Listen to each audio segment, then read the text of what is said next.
watafiti wote, wapangaji wa sera, wekezeni katika utafiti zenye tija kwa wananchi. Tafiti zisiishie kwenye makabrasha na kuziweka kwenye makabati. Tunahitaji tuone matokeo ya tafiti hizo yakifanya kazi katika utoaji wa huduma hapa nchini.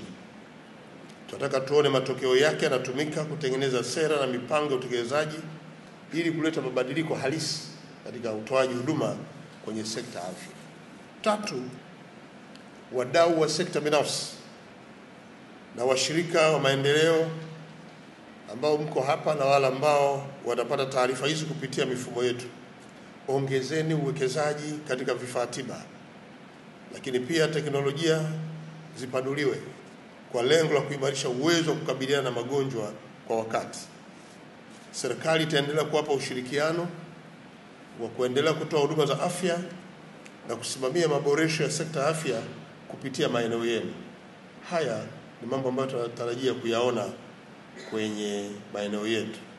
Niwaambie tu ndugu wataalamu kwamba serikali ya awamu ya 6 itaendelea kuweka mazingira mazuri ambayo tunasema wezeshi na ya kuvutia katika uzalishaji wa vifaa mbalimbali vinavyotoa huduma za sekta ya afya.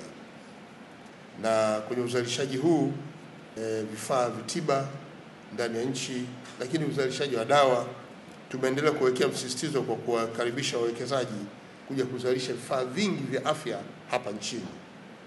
Tayari tumeanza kushuhudia hatua chanya katika maeneo haya na tunajivunia mchango wenu wataalamu wetu wa ndani kwa kutoa ushauri mzuri ambao tunaanza kuona mafanikio.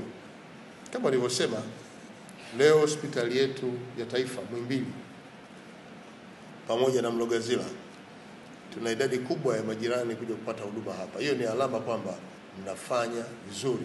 Hongera sana wataalamu wetu.